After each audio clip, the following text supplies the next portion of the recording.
გამარჯობა ძვირფასო ტელემაყურებლებო და რადიო მსმენელებო, პირდაპირ ეთერში არის კომენტატორ რეკორდსმენის საქართველოს დამსახურებული ცნელის თბილისის საპატიო მოქალაქის ბატონ ჯამლეთ ხუხაშვილის სახელობის საავტორო სპორტული ტელეგადაცემა, რომლის წამყვანი ვარ მე, სოხუმელი ჟურნალისტი თენგიზ ბაჭკორია.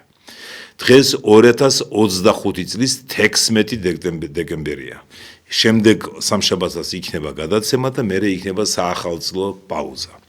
დღევანდელი გადაცემის სტუმრები მინდა წარვადგინო. თამარ ზუღბაია, ოთარ ზუღბაიას წარმატებული სპორტსმენის, სახელმწიფო მოღვაწის, აფხაზეთის ავტონომიური რესპუბლიკის უმაღლეს ობოდიში მინისტრთა საბჭოს ყოფილი თავმჯდომარის ქალიშვილი. დიდი მადლობა ქალბატონ თამარ, რომ მობრძანდით, როცა მას გადავცემ სიტყვას, უფრო დეტალურად ვიტყვი, რატომ დღეს მაინც და მაინც მოვიწვიეთ ქალბატონი თამარი. გადაცემის მეორე სტუმარი, მეორე დებიუტანტი არის გულიფშის რაიონიდან დევნილი ბატონი გელა გვასალია. დიდი მადლობა ბატონო გელა. გელა არის თბილისის დინამოს და საქართველოს 19 წლამდელთა ნაკრების 21 წლამდელთა ნაკრების 19-ში იყო, 17-ში იყო, ახლა 21 წლამდელთა საფეხბურთო ნაკრების ფეხბურთელის გიორგი გვასალიას მამა. ეს ის გასაგებია. იმიტომ რომ სეზონი დამთავრდა, მაგრამ დაღლილები არიან ბიჭები, ძალიან 11-თვიანი სეზონის შემდეგ და ამიტომ გადავწყვიტეთ დავასვენოთ ფეხბურთელები ახალი წლის შემდეგ დინამოსთან შეთანხმებით მერე მოვიწვევთ, მაგრამ დღეს მოვიძიეთ მისი მამა ბატონი გელა გვასალია, რომელმაც გარკვეული შეიძლება ითქვას დიდი როლი ითამაშა იმაში, რომ გიორგი გახდა ფეხბურთელი, როგორც მამამ და როგორც ადამიანმა, რომელსაც უყვარს ფეხბურთი. ახლა კი შეთანხმების მიხედვით პირველი სიტყვა მინდა გადავცე ქალბატონ თამარ ზუღბაიას, რატომ? რამდენიმე დღის წინ, ახლა ჩაერთება ფოტო-ვიდეო მასალა, თბილისში არსებული სოხუმის დრამატული თეატრის შენობაში გაიმართა სპეციალური საიუბილეო საღამო, რომელიც მიეძღვნა წარმატებული სპორტსმენის სახელმწიფო მოღვაწის აფხაზეთის ავტონომიური რესპუბლიკის მინისტრთა საბჭოს ყოფილი თავმჯდომარის ბატონ ოთარ ზუღბაიას 80 წლისთავი აღინიშნა. ამ საიუბილეო საღამოს ორგანიზატორი, ინიციატორი და ერთ-ერთი მთავარი ორგანიზატორი იყო აფხაზეთის ავტონომიური რესპუბლიკის უმაღლესი საბჭო. საღამო მიყავდა აფხაზეთის ავტონომიური რესპუბლიკის უმაღლეს საბჭოს დეპუტატს, საქართველოს პარლამენტის ყოფილ ვიცე-სპიკერს ბატონ ვახტანგ ყოლბაიას. ეს ღონისძიება არიჩქაროთ, ეს ღონისძიება ჩატარდა აფხაზეთის ავტონომიური რესპუბლიკის მთავრობის და აფხაზეთის ავტონომიური რესპუბლიკის განათლების და კულტურის სამინისტროს ხარდაჭერით და იმ სამინისტროში კიდევ არსებობს სპორტის, კულტურის და ახალგაზრდულ საქმეთა სააგენტო მათი მხარდაჭერით და მინდა გითხრათ, რომ ბატონი ოთარ ზუღბაია იყო წარმატებული სპორტსმენი, ხედავთ კადრებს, რომელიც მომაწოდა ბატონმა ვახტანგ ყოლბაიამ და ქალბატონო თამარ ზუღბაიამ. 50-იანი წლების ბოლოს, 60-იანი წლების დასაწყისში ბატონი ოთარ ზუღბაია იყო წარმატებული სპორტსმენი სამსახიობაში, ძლევოსნობის სამსახიობაში, ესე იგი შუბის ყორცნაში, ბირთვის კრაში და როგორც ვთქვით, ბადროს ყორცნა. საქართველოს ჩემპიონი იყო, მონაწილეობდა საქართველოს ნაკრების სახელით სხვადასხვა საკავშირო ტურნირებზე და სპარტაკიადებზე, მათ შორის იგი იყო ერთი ფოტო რიგაშია გადაღებული და მისი დამყარებული რეკორდები ზოგი 5 წელი, ზოგი 10 წელი, ზოგი 15 წელი, ზოგი 20 წელი იყო როგორც რეკორდი საქართველოსთვის. ბატონი ოთარ ზუღბაია იყო ძალიან ავტორიტეტიანი პიროვნება, რომელმაც სერიოზული კვალი დატოვა ქართული საზოგადოების საქართველოს მე-20 საუკუნის მეორე ნახევრის ისტორიაში. მე აღნიშნე, რომ ის თავის დროზე იყო გალის რაიონის პირველი მდივანი, გალის რაიონის ხელმძღვანელი, მერე მუშაობდა სოხუმში, საოლქო კომიტეტში, საქართველოს კომპარტიის აფხაზეთის საოლქო კომიტეტში, მესამე მდივანი იყო, მეორე მდივანი იყო და იყო 87 წლიდან 89 წლის ივლისის ბოლომდე იყო აფხაზეთის ავტონომიური რესპუბლიკის უმაღლეს ობოდიში მინისტრთა საბჭოს თავმჯდომარე.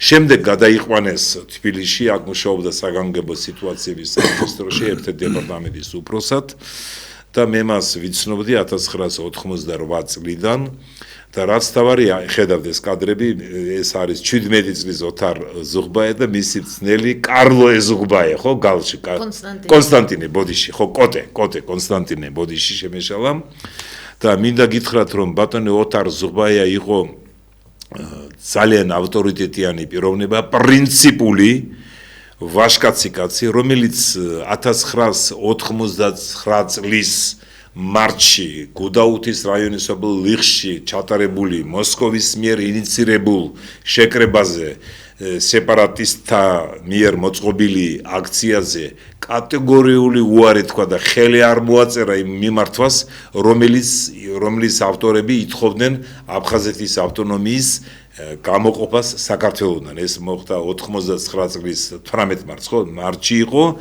ესწრებოდა ამ ღონისძიებას, კატეგორიული უარი თქვა, ეს იოლის საქმე არ იყო, იმ 25000 იყო ოფიციალური ციფრებით და არა 40 და 30, ხელმოწერა კი მეტმა გააკეთა მერე შემდგომ დღეებში, მაგრამ 25000 კაცი ესწრებოდა.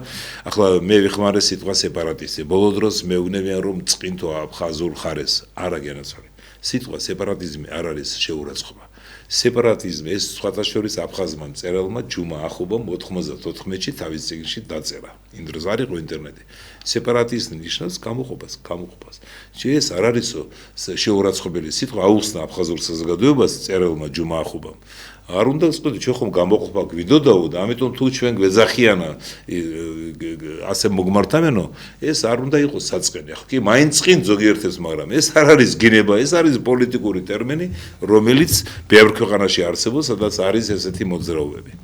ბატონი ოთარ ზუღბაია დიდი ასოებით შევიდა საქართველოს იმდროინდელი ისტორიაში, მისი ისტორიული ფრაზა მე საქართველოს მხარეზე ვარ, რადგანაც ძალიან მიყვარს აფხაზეთი. ეს ფრაზა იყო 99 წლის, მერე ისე მოხდა რომ იმ 99 წლის ივლისის პირველი შეტაკებების შემდეგ მოაშორეს აფხაზეთის გარკვეული ძალებმა. მანამდე ბორის ადლება მოხსნეს აფხაზეთის საოლქო კომიტეტის პირველი მდივნის თანამდებობიდან.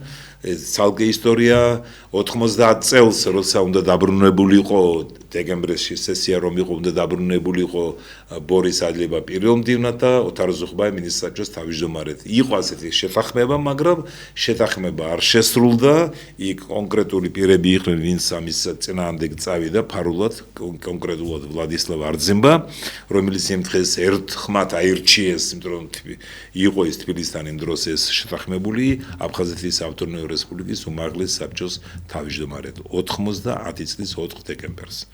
ოთარ ზუღბაია მერე მუშაობდა თბილისში და ომის შემდეგ 92-93 წლის რუსეთ-საქართველოს ომის შემდეგ ცხოვრობდა თბილისში, მუშაობდა საქართველოს ეროვნულ აკადემიაში და იმ დროსაც ჰქონდა ჩვენ შეხვედრები და აი ეს საღამო რომელიც გაიმართა პარასკევს გაიმართა 4 დღის წინ, ესე იგი ეს იყო 12 დეკემბერს ძალიან საინტერესო საღამო იყო, გამოსვლილებით საინტერესო, ეს გაშუქდა აფხაზეთის ავტონომიური რესპუბლიკის უმაღლეს საბჭოს საიტზე არის, მერე აფხაზეთის ავტონომიური რესპუბლიკის საინფორმაციო ცენტრმაც მოამზადა სპეციალური მასალა, მგონი დღეს თუ ხვალ დაიდება და შეგიძლიათ ეს ნახოთ და ახლა დღეს რატომ მოვიწვიე მე ქალბატონ თამარ ზუღბაია. ბატონ ოთარს ორი ქალიშვილი ყავს, ერთი უფროსი ნინო, რომელიც ცხოვრობს შვეიცარიაში ბივესალმებით. ცალკე მინდა მივესალმო თამრიკოს დედას ქალბატონ ნანა ბაღათურიას და თამარი რატომ მოვიწვიეთ ახლა. ყველაფერი იცის ძალიან დეტალურად მამის მოღვაწეობაზე, სპორტშიც და საზოგადოებრივ პოლიტიკურ მოვლენებშიც. თამარმა თვითონ დაამთავრა სოხუმში რომ ცხოვრობდა 8 კლასი მოასწარით, ხო? 9 კლასი. მერე უკვე თბილისში სწავლობდა, თბილისის სახელმწიფო უნივერსიტეტის ფილოსოფიის ფაკულტეტი აქვს, ხო, დამთავრებული? თუ ფილოსოფია ფსიქოლოგიის ფაკულტეტი. ამჟამად სად მუშაობთ? ამჟამად დასაქმებული ვარ აფხაზეთის განათლებისა და კულტურის სამინისტროში. ხო, მანამდე მუშაობდა უმაღლეს საბჭოში მუშაობდით, აფხაზეთის მთავრობაშიც ხო, მგონი? ხო და სხვადასხვა სახელმწიფო და ზოგჯერ კერძო სტრუქტურებშიც იყავით, ხო? დიახ. ახლა თამრიკო, აი როგორი მამა გახსოვთ თქვენ, წარმატებული სპორტსმენი იყო, ძალიან ძლიერი პიროვნება, ზუსტად ეს მისი კადრები გამოსulis. მე ვიცი რომ თქვენ დადიოდით მამასთან ერთად სპორტულ ღონისძიებებზე. აი როგორი გახსოვთ მამა თქვენი, ოთარ ზუღბაია. მოგესალმებით რადიო მსმენელებო, ტელემაყურებლებო, მადლობა ბატონ თენგის მოწვევისათვის. როგორი მახსოვს მამა? ნუ მამასთან მე გავატარე არასრული 19 წელიწადი და როგორი მამა მახსოვს მე? მამა მახსოვს წარმოსადეგი, მხარბეჭიანი, უსიმპათიურესი, ასე ვთქვათ, ძალიან თბილი, უზომოდ მოსიყვარულე, უკიდეგანოდ განათლებული, პრინციპული განუმეორებელი სახელმწიფო მოღვაწე, ალბათ იმიტომ კი არა რომ მამა ჩემია და არაჩვეულებრივი მეუღლე, მზრუნველი ბაბუა 44 წლის ასაკში შეეძინა პირველი შვილიშვილი. და მას დაერქვა დიდი ბაბუის, მამაჩემის მამის გიორგის სახელი. ესე იგი, ჩვენ არაერთხელ გქონია გასვლები სოხუმიდან და განსაკუთრებით უყვარდათ მაშინდელი მთავრობის წევრებს დურიფში, გუდაუთის რაიონში. ხო, გუდაუთის რაიონის ისტორიულ სოფელ დურიფში ტარდებოდა ეს ყოველი წელი. და ერთ-ორჯერ წავედით ოჯახებით. მთელი აფხაზეთის მაშინდელი მთავრობა, ეს იყო დაუვიწყარი სანახაობა, აფხაზი და ქართველი ცხენოსნები ეჯიბრებოდნენ ერთმანეთს მინდორზე. მეგობრულად, რა თქმა უნდა და როგორც კი დასრულდებოდა ან ერთი მხარის გამარჯვებიდან მეორის სულ ერთი იყო, იშლებოდა უზარმაზარი სუფრები ფაცხაში და ვესიყვარულებოდით ერთმანეთს ქართველები და აფხაზები. დურიფში მახსოვს თამრიკო ეს ისტორიული ცხენოსნობა ეს მარტო ცხენოსნობა არ იყო ეს რაღაც ტრადიცია იყო. ხო, დღესასწაული. ეს იყო ვიტყვით აფხაზურ ქართული სიყვარული ზეიმი. 80-იან წლებში კარგად მახსოვს. და თქვენ მე ვიცი რომ გიყვართ ფეხბურთზე დადიოდით. ფეხბურთზე არა, მე დავდიოდი ჩოგბურთზე. არა, მე ვამბობ როგორც მაყურებელი. მამასთან ერთად რა თქმა უნდა ფეხბურთზე და თამაშობდით ჩოგბურთს. ჩოგბურთს, მაგრამ მე მივიღე ხელზე ტრამვა მაჯა მოვიდახე და ასე ვთქვათ ჩამოვშორდი ამ ულამაზეს სპორტის სახელმწიფოს. ეს იყო სოხუმში ლესელიძეს ქუჩაზე მდებარე სპორტის. დიახ, რა თქმა უნდა. რამდენი წელი იყავით ჩოგბურთში? ნახევარი წელიც არ მივლიე. და მე ტრამვა მიიღე. ტრამვა მივიღე, მოვიდეხე, ურთულესი მოტეხილობა მქონდა ხელის და გამოვეთიში ამ მართლა ულამაზეს სპორტის სახეობას. ნამდვილად. და ვნანობ. იმ დროს მედიცინა არ იყო ისე დონეზე, რომ ეს საკითხი ახლა ესეთი ტრამვები იმკურნება იმ დროს. რა თქმა უნდა, ხო. ხო. კარგით. ახლა რა მაინტერესებს, მე ვიცი რომ მამა თქვენი მეგობრობდა ფეხბურთელთან და განსაკუთრებით აი კოსმოსიდან მაცნობეს ქალბატონ თამარ რომ ძალიან კარგი ურთიერთობა ჰქონდა მაია ჩიბურდანიძესთან და ნონა გაფრინდაშვილთან ჩვენ ლეგენდარულ მოჭადრაკეებთან იგი ბიჭინთაში თქვენ წესწრებოდით ამ შეხვედრებს ნამყოფი ხარ თუ როგორ იყო ეს ქალბატონი ნონა მე უფრო მოგვიანებით გავიცანი ბორჯომში ვისვენებდით ერთად და ქალბატონ მაიასთან ერთად ლიტვის კურორტ დრუსკინინკაიში ლიტვაში ეხლა და ლიტვანიაში გავიცანით ერთმანეთი მამას და ქალბატონ ნონას აი რა ვთქვათ დიდი ხნის ურთიერთობა ჰქონდა სპორტიდან და ასევე არ შემიძლია არ გავიხსენოდა პატივი არ მივაგო სულნად ჯემალცერცვაძეს რომლებთან ნათესაური კავშირის ლეგენდარულ ხელბურთის პელეთ აღიარებულ ჯემალცერცვაძეს რომელთანაც დამოყრებულებიც ვიყავით მაგრამ სანამ გავხვდებოდით ნათესავები მანამდე ოთარი და ჯემალი სპორტიდან მაინც ერთი პლეადა იყო მეგობრობდნენ და რას ვიფიქრებდით ერთმანეთს რო შეხვდნენ ოდესღაც ნათესავები გავხვდებოდით მე და შენო ჯემალცერცვაძე იყო მსოფლიო დონის ხელბურთელი მას დაარგეს ხელბურთის პელე ჭაბუკობის და ბავშვობის გარკვეული პერიოდი ზუგდიდში გაატარა, ზუგდიდში და უმაღლესი ჰაი კლასის ხელბურთელი იყო მსოფლიო ჩემპიონატებზე, ოლიმპიურ თამაშებზეც და საერთოდ ჩვენი სპორტის ერთ-ერთი ლეგენდა. და ახლა რა მაინტერესებს, თქვენ დამრიგო როცა მამიკო თქვენ უკვე იმ ასაკში იყავით როცა მამიკო იმ დროს სპორტში არ იყო უკვე მიტოვებული ქონდა ყრებოდა ზოგჯერ აი ეს შობის ყორცნა უყურებდა იმ ოლიმპიურ თამაშებს ძალიან უყვარდა ოლიმპიადების ყურება პირდაპირ შობის ყორცნა ბირთვის ყრა და ბადროს ყორცნა უყვარდა ძალიან და ამაყებოდა რომ ოდესღაც თვითონაც არაერთგზის რეკორდსმენი იყო და იმდანაც თავდამბალი ადამიანი იყო ალბათ ყველა მიცით ეს რა თავდამბალი იყო რომ ჩემი რეკორდი 20 წელი მოუხსნელი იდგა 1957 წელს დაამყარა მგონი და 77 წლამდე ის რეკორდი წარმოიდგინეთ ხო გახსოვთ ახლა ის აფხაზეთიდან საიდა გუმბა რომელიც ოლიმპიადაზე ვიცი ჩემპიონი გახდა რუსუდან ჯინჭერაული რომელიც ახლა შობის ყორცნაში ახლა ესპანეთში ცხოვრობს საიდას და ქალი მეგობარი დიდი ხნის და ტრავმის გამო მიატოვა თუ სტაბლაზე უკვე ჩაირიცხა მაშინდელ პოლიტექნიკურ ინსტიტუტში და მერე გახვა სწავლას და მერე რა თქმა უნდა სახელმწიფო სამსახურს ხო ახლა რა მაინტერესებს თქვენ მე ვიცი რომ ძალიან გიყვართ ფეხბურთი აი მამიკო მე მგონი მაქვს ასეთი ინფორმაცია რამდენიმე ფეხბურთელთან მგონი ოთარ გაბელიასთან მეგობრობდა დიახ და ოთარის სოხუმშიც თამაშობდა 72-73 წლებში ზუგდიდში დაბადებული და გაზრდილი ოთარ გაბელიამ კარიერა დაიწყო ზუგდიდის დინამოში მახსოვს პატარა ვიყავ მის თამაშები გელა გენაცვალი მერე სოხუმის დინამოში 2 წელი რომ იქ ჩაირიცხა სუბტროპიკულ მეურნეობის ინსტიტუტში მერე გადაიყვანეს ქუთაისის ტორპედოში და ბოლოს უკვე თბილისის დინამოში და ოთარ გაბელიასთან მეგობრობდა.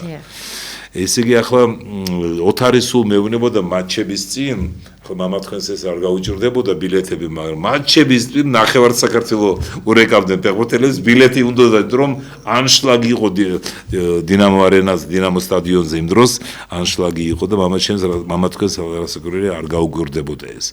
ახლა თქვენ რომ აი გაიხსენოთ როცა მამიკო მუშაობდა სოხუმში მინისტრთა საბჭოს თავმჯდომარე მანამდე საქართველოს კომპარტიის აფხაზეთის ხალხო კომიტეტში მესამე მდივნად მეორე მდივნად და იმ დროს მე ვიცი რომ სადაც შეეძლოთ ყოველთვის დახმარებას ხარდაჭერას უკეთებდა სპორტსმენებს თუმცა რეგულაციები არ იძლეოდა იმის საშუალებას ბოლომდე მაგრამ ის ახერხებდა რომ აი სპორტისტის და სპორტსმენების უფრო მეტი იყო ვოვა ჯაფარიძე რამდენადაც თვითონ ბატონმა ვოვამ მომიყვა რო გაიგო ვინ ვიყავი ეს იყო აფხაზია რო ასეთის აფხაზეთი რო მისი და მისი ვაჟის დავითის დაარსებული და ჩეთი იყო რო შეხვედრილიყვნენ ინტერნეტში.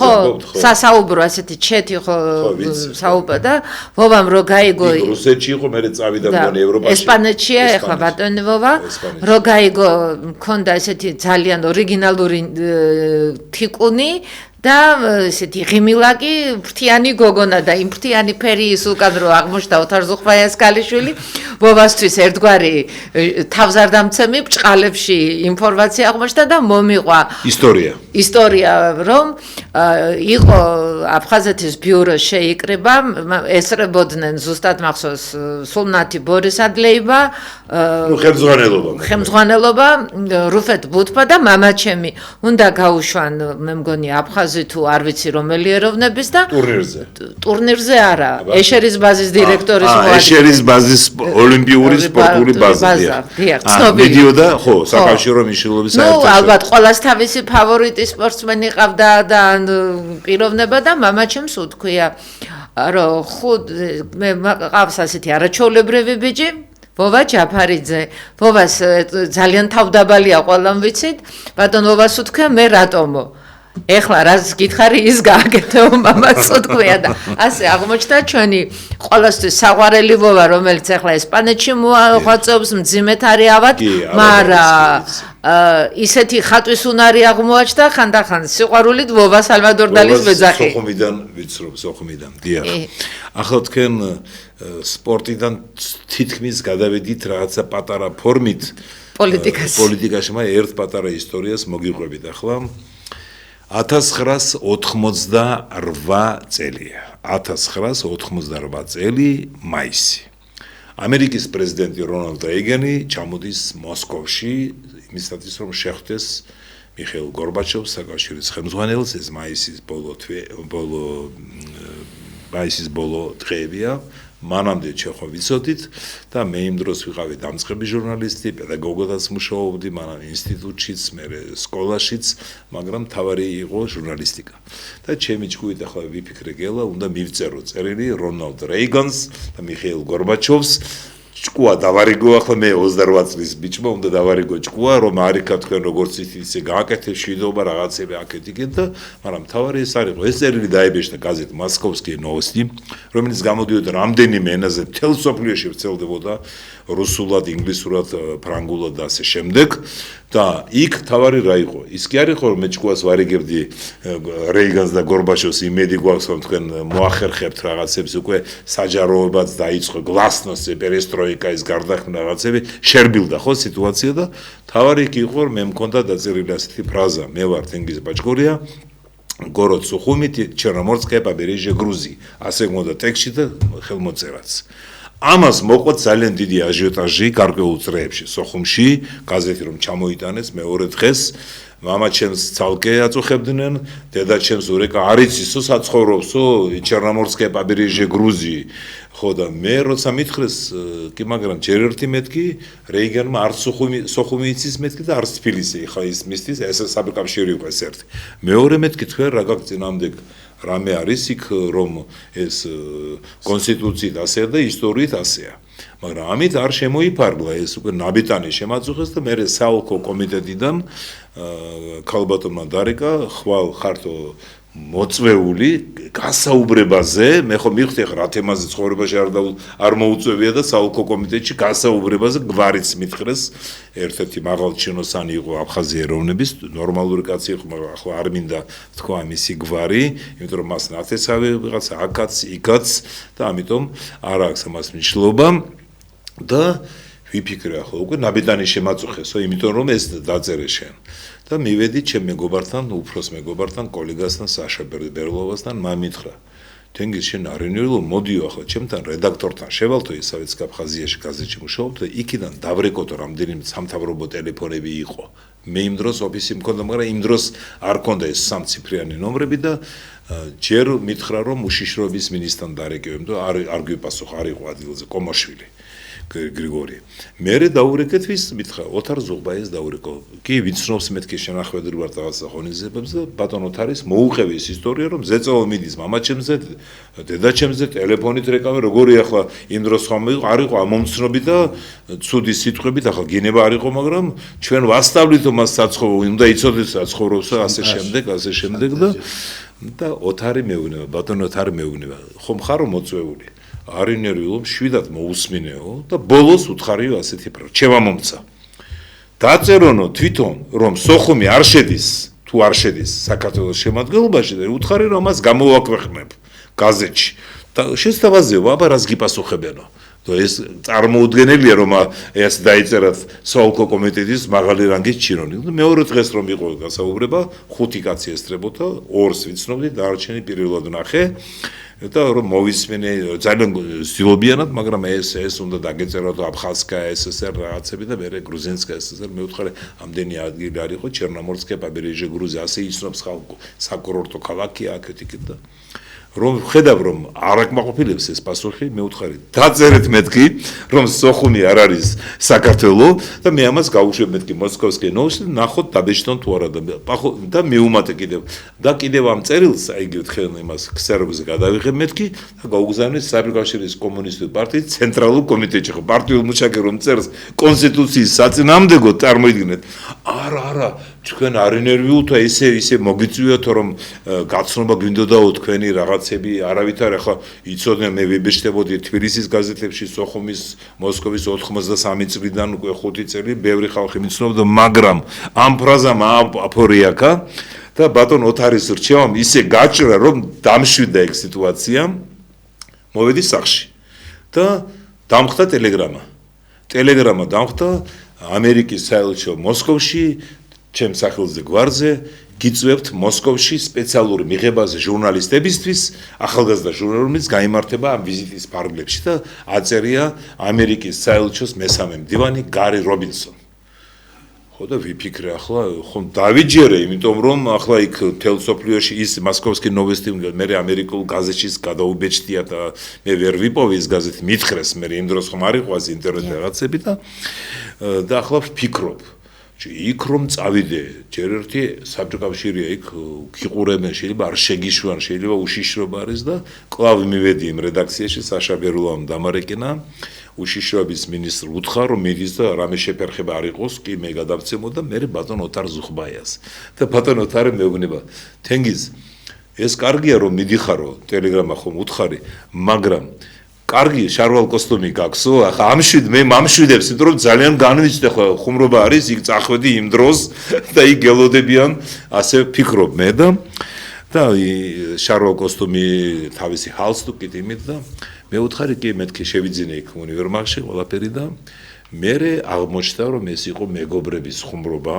ტელეგრამა ბეჭდიანი მე უშიშრობას და უკავშირდი გამოირკვიეს გამოარკვიეს გამოავლინეს ვინ გააკეთა ეს ბეჭედი რეალური იყო ყველაფერი პოსტამტი და ვიხუმრე მაგრამ იმ კაცმა ვინც იხუმრა ჟურნალისტი იყო ის არ ფიქრობდა რომ ამდენ მოძრაობებს გავაკეთებდი მე 1-2 დღეში და ბოლოს რომ უთხარი ბატონ ოთარს თამრიკო მაგარი იუმორი ქონდა უთხარი ბატონ ოთარ მეთქი აღმოჩნდა ეს ხუმრობა და ძალიან გაბრაზებული ვარ ვინ იხუმრა მე კი გავარკვე ვინ იხუმრა მაგრამ გაბრაზებული ვარ ამხელა ხარჯი გავწიე შარვალ კოსტუმი ეს განსტებში ვარ ველოდები ბილეთი უნდა მეყიდა და პაუზის შემდეგ მეუბნება თენგიზ ეს რომ არ ყოფილიყო ისტორია იმ ახალ შარვალ კოსტუმს ხო არ იყიდიდი იმ ტუფლებს იმ ჰალსტუკს ქუდის ვიყიდე იმ ქუცას ხო ეს ხო შეგრჩებაო ხო და ამით ისე დამამშვიდა მარტივია ხო განმუხტა ხო ეს 2 წუთში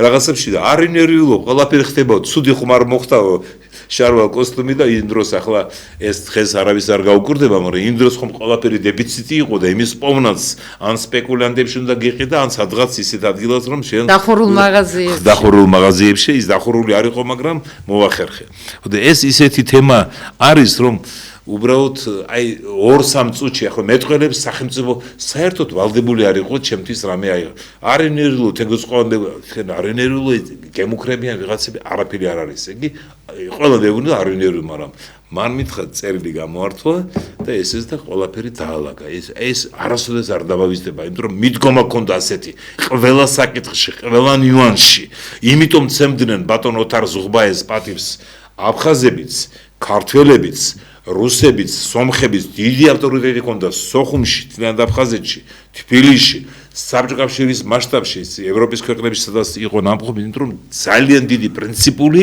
და ვაჟკაცი კაცი იყო, განათლებული, მაგრამ სახელმწიფოებად მოაზროვნე ის ფრაზა, მე საქართველოს ხარეზე ვარ, რადგანაც ძალიან მიყვარს აფხაზეთი 99-ში.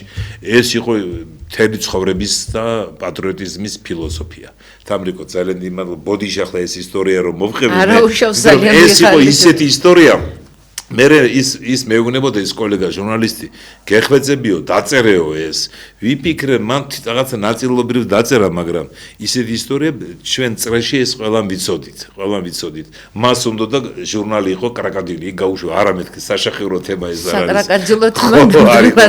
არ მივეცი საშუალება დიდი მადლობა თამრიკო კიდევ ჩაერთვებით ახლა მინდა სიტყვა გადავცე ჩვენი გადაცემის მეორე სტუმარს ბატონ გელა გვასალიას გელა გვასალია არის დევნილი გულივშის რაიონიდან გელა გვასალია და მისი ოჯახი ცხოვრობდნენ გულივშის რაიონის სოფელ განახლებაში ეს ისტორიული სოფელია გელა გვასალია იმიტომ მოვიწივეთ დღეს რომ ის არის ფეხბურთელის თბილისის დინამოს ფეხბურთელის და საქართველოს 21 წლამდელი მანამდე 19 ჩილდრების ნაკრების ფეხბურთელის გიორგი გვასალიას მამა კიდევ ერთხელ დიდი მადლობა ბატონო გელა მე ვიცი რომ 11 წლის იყავით როცა ომი იყო აფხაზეთში ხო 11 წლის ასაკში გელა გვასალია ოჯახთან ერთად აღმოჩნდა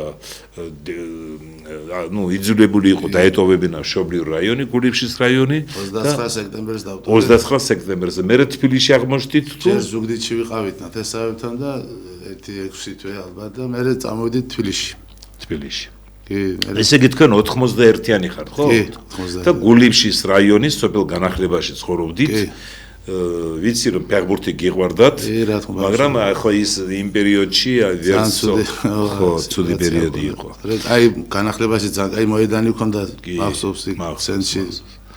გელა გვასალია კიდევ ერთხელ გავიმეორებ, არის თბილისის დინამოს და საქართველოს ახალგაზრდული მანამდე ჭაბუკთა ნაკრების ფეხბურთელის გიორგი გვასალიას მამა. ახლა რატომ მოგიწვიეთ? თვითონ გიორგი არ მოვიწიებთ, რომ ძალიან ხანძლივი სეზონი იყო. მithumetes ის ბოლო მატჩმა ძალიან ინერვიულეს ბიჭებმა და იქნება კიდევ დრო, როცა დინამოსთან შეთანხმებით მოვიწვევთ ფეხბურთელებს, მაგრამ მე თქვენ მოგიწვიეთ იმისათვის, რომ ვისაუბროთ, როგორ გახდა ფეხბურთელი, როგორც მამა. აი საინტერესოა, ხო, საინტერესო ძალიან. მithumetes თბილისის დინამოს 19 წელთა გუნდში, ახლა სანამ თქვენ დაიწყეთ საუბარს, კიდევ არის ამდენიმე დევნილი აფხაზეთიდან. ესე იგი, მათე შათერიშვილი წარმოშობით სოხუმელია, მისი დედიკო, მამა, ბებია, ბაბუ, ყველას ვიცნობ, სოხუმელები არიან. რეზი დანიელეს დედა სოხუმელია. ლუკა წულაია ოჩამჩირელია, ხო წარმოშობით და თქვენი შვილი გიორგი გვასალი ერთ-ერთი წამყვანი ფეხბურთელი, თორემ ნაკრებში ვერ მოხდებოდა. აი ბავშვობიდან თქვენ ურჩიეთ შვილს თუ როგორ მოხდა საცხოვრობ თბილისში? მე ცხოვრობ ლუბლიანას ქუჩაზე, დინამოს აკადემიასთან ახლოს. და ძალიან ბევრი აკადემიები არის ჩვენთან იქ სამი. სულაკველიზეს, კიდე ოლიმპიური ერქვა მაშინ, ახლა გადაგეთ. და რა ბავშვი ახლა ეზოში ყველა თამაშობს ფეხბურთს და უყვარს პატარავისა. რა ვიცი რომ მოვედი ერთ დღეს სახში მითხრა რომ ფეხბურთზე შემიყვანეო რაღაცა და ესე რომელ წლიანია თქვენი შვილი? 7-იანი. აკადემია გაიხსნა 2013-ში და ჩვენ 14-ში მივედით. ზუსტად ერთი წლის შემდეგ? ხო, 2014-ში მივიყვანე, სინჯები იყო რა. სინჯებზე. ხო, აი ესე მივიყვანე და დამიბარეს თქვა 3 საათზე მივიყვანე და ერთხელ, ორჯერ, სამჯერ, 3 დღე გრძელდებოდა ეს სიტუაცია და იმ ასაკში პირველი გუნდი იყო ესენი, აი იმ 2014-ში აი ხო. ну და მოეწონათ ალბათ რაღაცა და დარჩა იქ იყო დაახლოებით ახლა გამოჩნდება ფოტო ვიდეო მასალას 26 დაახლოებით სამი პირველი გუნდი მეორე მესამე სამი გუნდი იყო მაშინ და ესე ნელ-ნელა პირველი გუნდი და 2015-ში ზაფხულში 2015-ში დაგვიბარეს წერილი დამიტოვეს დამირეკეს რომ წერილი არის თქვენთვისო დატოვებული და მობრძანდი და აიღეთ და იმ წერილი რო გავხსენეთ ეგეწერა რომ გიორგი გვასალია გადაყვანილი არის აკადემიაში რას ამბობთ? ესე იგი თქვენ მოულოდნელი იყო. კი კარგად თამაშობ დააწინაურეს. ხო, ის ზამთარი რო ერთი სეზონი რო ივარჩეს ბავშვებმა რაღაცა. დააწინაურეს ბიჭი. დააწინაურეს და იქიდან იმ არავითარი ჩაწყობა, მაწყობა არ ყოფილა პერსპექტიული ბავშვი იყო და დააწინაურეს, ხო? ამას ამიტომ გეკითხებით რომ ყველა მიმტკის რომ ყველაფერი მეუღარი შეიძლება იყოს სადღაც ჩაწყობა, მაგრამ მასიურად წელი არის ჩვენ აკადემიაში ვარ დინამოსთან ვარ, სხვაგან დინამოში ვარ და აი გინდა მიჯერეთ გინდა რა დღესაც არა მაქვს წვნელის ნომერი გიორგის წვნელის ნომერი ტელეფონში არ დაგირეკიათ არასოდეს აი დღეს ხო არის ბატონი იცი ვინ არის მაგრამ არ დაგირეკიათ ნომერი დღესაც თუ მქონდა არა იმიტომ რომ ის ფეხბურთი და სპორტი ისეთი რაღაცაა რომ თუ არ ითამაშა ადამიანმა თვითონ პიროვნება და თუ თვითონ არ გამოხატა ის ჯინი და ყველაფერი ხასიათი მშობელმა ახლა დარეკავ აი თქვა დაურეკებ თქვა იმას დირექტორს საქმას იმ დირექტორმა ჩვენ ხო ვერ ვითამაშეთ ბავშვს რა ვიცი არა ზოგჯერ ხდება სხვადასხვა კლუბებში გამიგია რომ შეიძლება მაგრამ ორთანაბარში რომ უპირატესობას მისცემენ მეს მაგრამ ზოგჯერ არის უფრო ძლიერი მაგრამ ეს ჩვენთან ბავშვობაში ბაზარზე ესეთი სიტუაცია ქონდა ახლა ყოველ თანაბარი ხო იყო პირველ ტაიმს ერთხელ იწყებდა ერთ თამაშზე მეორე სიტუაციაზე და აი ასე და ეს ბავშვები მოდიოდნენ ასე რომ ერთმანეთის ისიც ქონდათ კონკურენცია და თან ისე რომ აი შენ ყოველთვის პირველი იქნები აი ბავშვობა პატარობისას ვიზახე ასაკში რო იყვნენ აი 12 10 9 ასაკში ყოველთვის წვნელები ვცდილობენ რომ ბავშვები აი ფსიქოლოგიურად არ დათრუმლიყვნენ და აი ესე მოვედი დაქამდე რა ერთი კითხვა მაქვს ჩაგიკითხებით პატარა ასაკში რომ მიიყვანეთ მე მგონი თქვენ ნახევარობანი წავიდა დინამოში აკადემიაში თუ რამდენიმე კაცი წახვიდეთ კი არა ბევრი რა ვიცი არიან დღესაც არიან ბავშვები მაგრამ ზოგმა მიატოვა მე ხო ზოგი კი ზოგი ჯანმრთელობა არ უწყობს ზოგს რა ყველა ძალიან დიდი ისა გასავლელი რა სიტუაცია მართლა ხო ყველაფრის եղბალიც გჭირდება და ყველაფერი რა თქვენ ხართ სამი გოგო და ერთი ბიჭი ერთი გოგო ჟურნალისტიკაში სწავლობს ჟურნალისტიკაზე სწავლობს და აპირებს ჟურნალისტიკას კი სპორტული ჟურნალისტიკის ძალიან კარგი ახლა რა მაინტერესებს თქვენ აი ეს უკვე დააწინაურეს ბავშვი. მე როგორ იყო ეს სულ ასე გეუბნებოდნენ თუ შვილს ეუბნებოდნენ თუ გირეკავდნენ ხო აბდა დასაკობრივ ხო უკვე გადავიდიოდა არ თვითონ ბავშვს ესე მოულოდნელად რომ ხო ცდილობდა სულ ახლა თამაში და ეს ება რაღაცებს სულ იცავდა ეს არის კადრები ფოტო ვიდეო მასალა რომელიც გამოჩნდება ხო თქვენი შვილის დიახ გაგრძელეთ მე თუნდაც ურეკავდა თქვა აი ვარ სახში ჩოლიბად ვარიშის მე მოვიდა და არაფერი ჩოლიბად ისაუბრა რაღაცა და ურეკავს თუნდაც რომ აი ხვალ ივარჯიშებ თქვა 19-ში და ეს მოულოდნელად ყოველთვის წინასწარო არის ისე რავი ესე ხდება ხომ ყველასთან ეს ერთი კითხვა მაქვს აი პატარა ბავშვების ხომ ცალკე ფილოსოფია არის თამარ ცალკე გეუბნები აი თამაშები გააგეს გაბრაზდნენ მოდი სახში გარჩევას აკეთებდნენ თამაშის მშობელთან ერთად თუ არა აი პატარა რო იყო იქიდანაც მოვლი აი გასახდელში რა ხდება და საერთოდ ესეთი არა საერთოდ არასოდეს შეიძლება აი ну სახეზე ხვდები რომ წააგებს ახლა და ხო ცუდი ფერი აქვს რაღაც კი პასუხისგებლობა აქვს ნამდვილად და ძალიან დიდ პატივს დინამოს და იქ გაიზარდა მეორე ოჯახი არის ჩვენი ის იგივე რა ვიცი პირველი დღიდან არის დინამოს აკადემიაში მე დინამოს ამაისური არ ჩაუწვია საერთოდ და ისა საერთოდ დღესაც რომ ვარჯიშობს აი მიდის უბანში ხო შეიძლება რაღაც სულაცია ეს თავისას პატივს რავი როგორ ხარ ძალიან დიდ პატივს მართლა ახლა თქვენი თელი დიღომში დევნილთა დასახლება მთელი ახლა რა მაინტერესებს ახლა უკვე ჯერ იყო 17-იანებში ხო ნაკრებში საქართველოს პირველად 15-ში გამოიძახეს საერთოდ პირველად 15 კი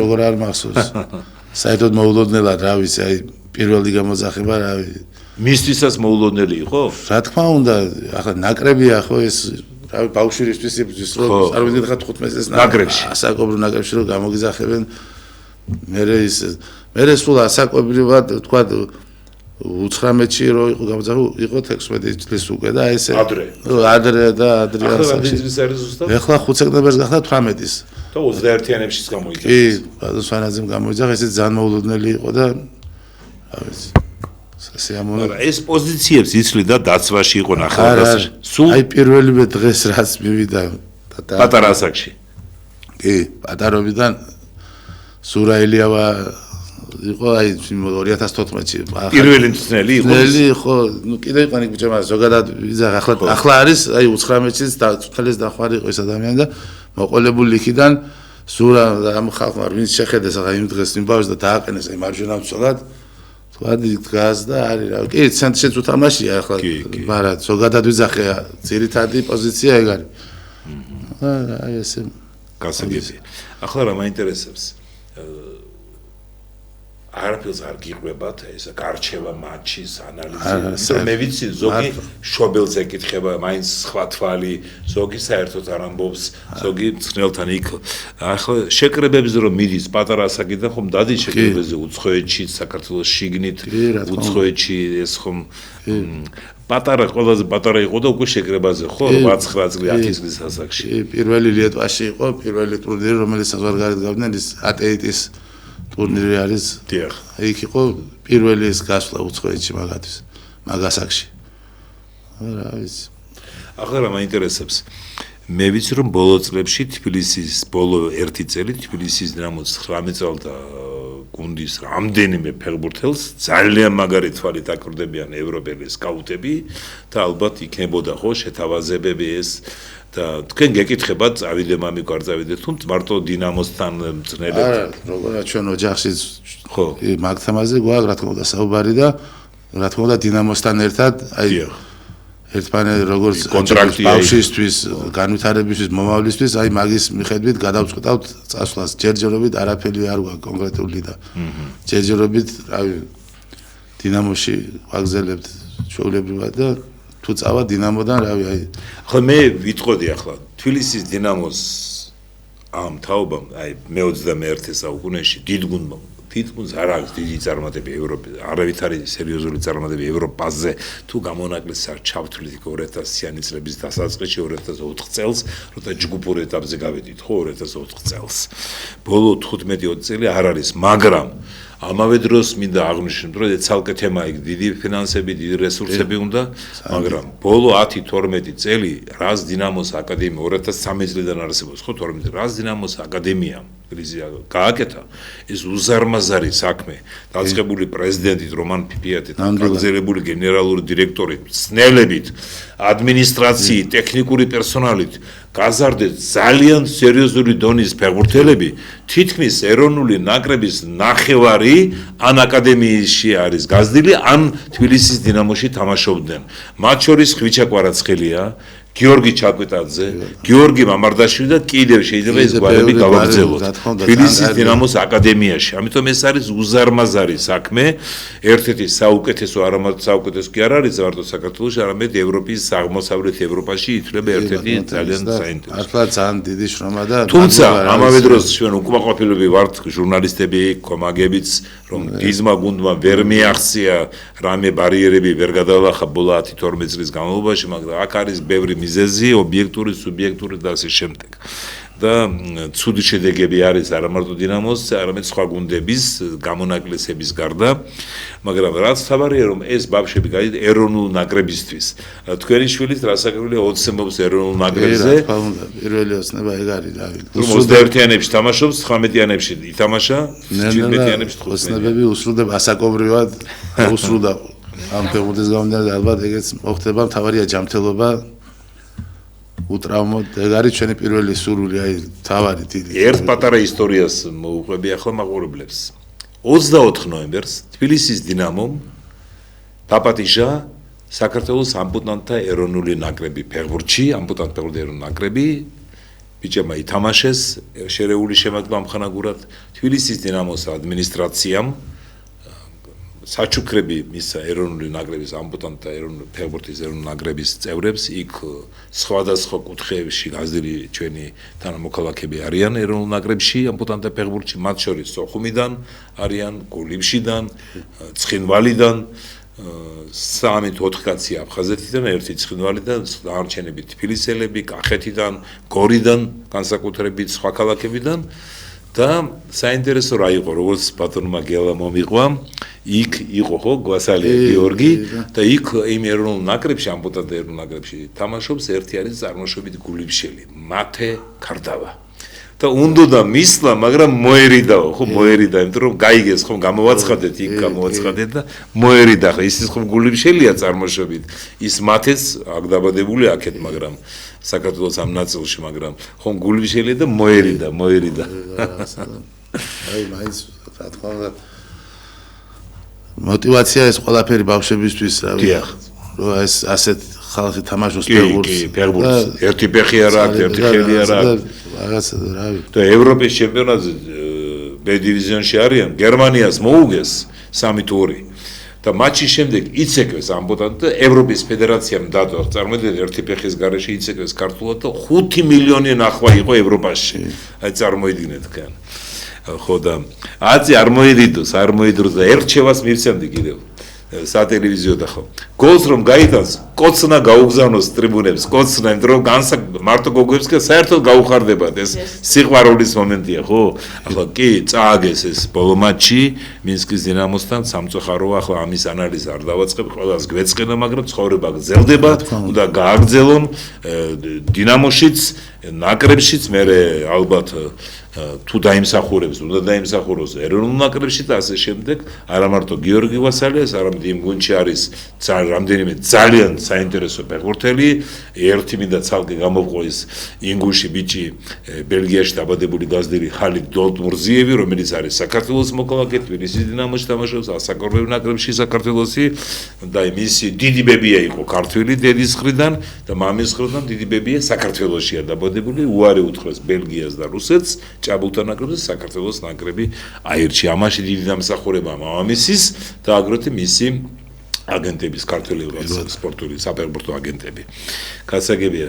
ბატონ გელა, ახლა თქვენ რასაკვირველია აკვირდებით ამ სიტუაციას და რჩევას კი არ გეკითხებათ, მაგრამ კონდათ მომენტი, აი ასე ვითამაშებდით, შვილს გითქვამთ, ასე გააკეთე, რა პასუხი მოდის მისგან?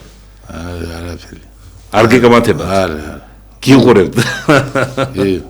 მაგრამ თქვენ კონდათ ასე.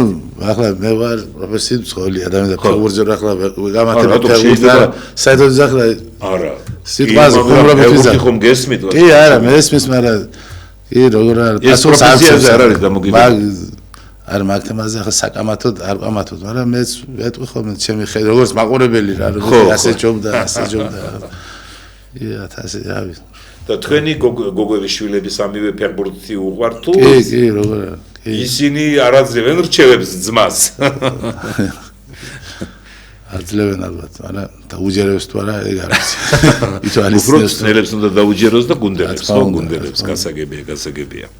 თამრიკო, ხომ ხედავთ ახლა რა სიტუაცია არის? ძალიან ისეთი აი ეს დინამოში 4 კაცი კიდევ იყო ეს 1-2 აფხაზეთია და ეს საკომპლექტ ამასაკში ნოთენს რომ ისე ძალიან ბევრი აფხაზეთელია, ძალიან ბევრი. დინამოს აკადემიის სხვადასხვა საკომპლექტ ჯგუფებში. ძალიან თან ახლა დინამო ძალიან ბევრი სკოლები გააკეთა უბილებში და ქალაქებშიც, ხო.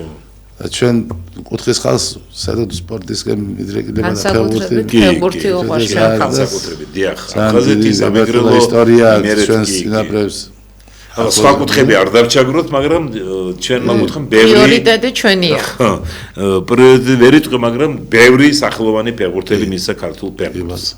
ბატონ გელა, თავარი ახლა თქვენ ასე დიდი მადლობა თქვენ რომ აი ესე წარმოიდგინეთ, ახლა ეს ხომ იოლის საქმე არ არის, ეს იყო დიდ რესურსებთან და ყურადღებასთან ფეხბურთელი, ახლა ზოგი მეუნება აი ფეხბურთელებს ისეთი ხელფასები აქვს, პრემიები ის ევროპაში ან სადღაც კლუბებში ან ნაკრებში, გასაგებია ძალიან დიდი კალათბურთელებს ასე, მაგრამ წარმოიდგინეთ ახლა თქვენ ქარში, ბავშვობიდან ქარში, წვიმაში, თოვლში, მზეზე ვარჯიშობენ და თამაშობენ. ეს გრძელდება 7-8 წლის ასაკიდან, 6 ასაკიდან 35 წლამდე. ფაქტურად 27-28 წელი ხია მოედანზე, ქარში, წვიმაში, მზეზე, თოვლშიც ვარჯიშობენ და თამაშობენ. ეს არის სერიოზული რისკი, ტრავმების რისკი, თქვენ რომ თქვი ტრავმა ჩოგბურთში რომ მიიღეთ.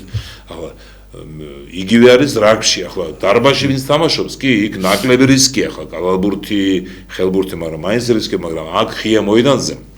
ამიტომ ეს ხომ მათი პროფესია, დიდი რისკია, ტრავმების, ძალიან სერიოზული რისკია და ამიტომ თუ ვინმე პრემიებს აძლევს სახელმწიფო თუ კლუბი თუ ევროპის ფედერაცია და თუ დადეს შედეგი, ისინი იმსახურებენ ამას ფეხბურთელები პირველ რიგში ვამბობ, რომ ძალიან დიდი რისკია, ძალიან დიდი უხეში გახდა ფეხბურთი, ეს ყველა ვიცით, იგივე არის ზოგიერთ სხვა სახეობაში, მინდორზე რომ თამაშობენ იქ რაგბი, მინი ფეხბურთი და ასე შემდეგ და არ უკვე სხვა სახეობებს ზოგიერთი ისეთი სახეობა რომ იქ დიდი რისკია არა მარტო ტრავმის, არამედ დაინვალიდების, მაგრამ პროფესიული სპორტი ასეთია.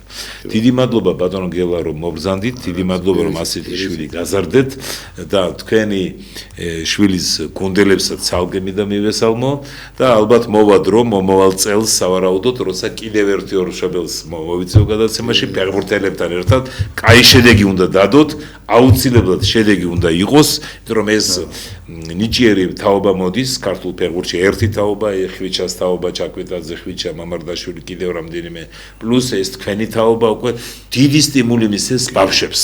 აი რამდენიმე წლით ადრე ეს მოდაში გახდა ფაქტურად ფეხბურთი შევიდა და აღადგინეს ეს მოდური გახდა. დიდი მადლობა ბატონ გელა, დიდი მადლობა თამრიკო გენაცვალე. ჩვენი გადაცემის დრო ამოიწურა. კიდევ ერთხელ შეგახსენებთ ძირფასო ტელემაყურებლებო, რადიომსმენელებო. პირდაპირ ეთერში იყო კომენტატორ, რეკორდსმენი, საქართველოს დამსახურებული ცნელის, თბილისის საპატიო მოქალაქის ბატონ ჯამლეთ ხუხაშვილის სახელობის საავტორო სპორტული ტელეგადაცემა, რომლის ამოყვანებარ მე სოხუმელი ჟურნალისტი თენგიზ პაჭკორია. დღევანდელი გადაცემის სტუმრები იყვნენ თამარ ზუღბაია, წარმატებული სპორტსმენის და ავტორიტეტიანი სახელმწიფო მოღვაწის ოთარ ზუღბაიას ქალიშვილი. დიდი მადლობა თამარ რომ მობრძანდით და საინტერესო ინფორმაციებისთვის და ჩვენი გადაცემის მეორე სტუმარი იყო გულიბშიდან დევნილი ბატონი გელა გვასალია, თბილისის დინამოს და 21 წლამდელი და 19 წლამდელების საფეხბურთო ნაკრების წევრის ფეხბურთელის გიორგი კვასალიას მამა. დიდი მადლობა ბატონო გელა. ძვირფასო ტელემაყურებლებო და რადიო მსმენელებო, მინდა გისურვოთ განძლეობა, შემოქმედებითი წარმატებები, მეტი შემოსავალი და საქართველოს მშვიდობიანი გაერთიანება. აბაულა